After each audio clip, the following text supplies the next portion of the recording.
आषाढ़ शुक्ल पक्ष में पड़ने वाली एकादशी को देवशयनी एकादशी के व्रत के नाम से जाना जाता है। इस दिन भगवान विष्णु का शयन काल शुरू हो जाता है। शास्त्रों के अनुसार इस दिन से भगवान विष्णु चतुर्मास के लिए योग निद्रा पर चले जाते हैं। बता दें कि इस दिन से लेकर 4 माह तक कोई शुभ कार्य नहीं होगा। देवशयनी एकादशी को हरिशयनी भी कहते हैं।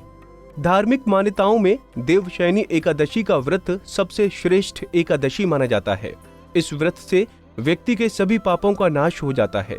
हर माह में पड़ने वाली एकादशी का पालन करने से हमें श्री हरि की अपार कृपा मिलती है।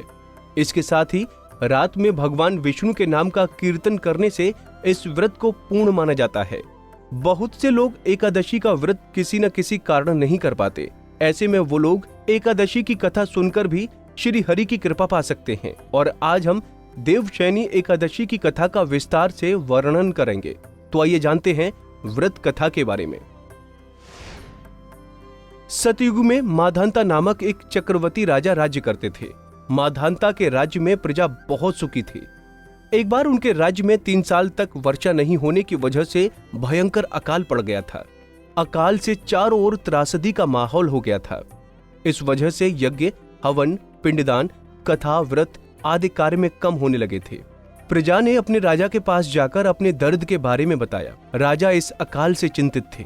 उन्हें लगता था कि उनसे आखिर ऐसा कौन सा पाप हो गया जिसकी सजा इतने कठोर रूप में मिल रही थी।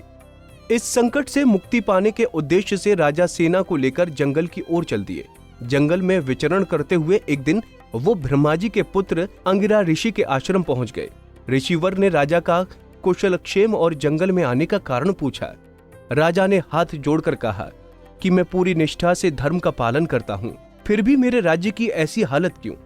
कृपया इसका समाधान करें। राजा की बात सुनकर महर्षि अंगिरा ने कहा कि यही सतयुग है। इस युग में छोटे से पाप का भी बड़ा भयंकर दंड मिलता है।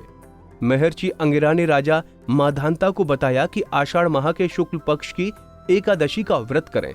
इस व्रत के फल स्वरूप अवश्य ही वर्षा होगी।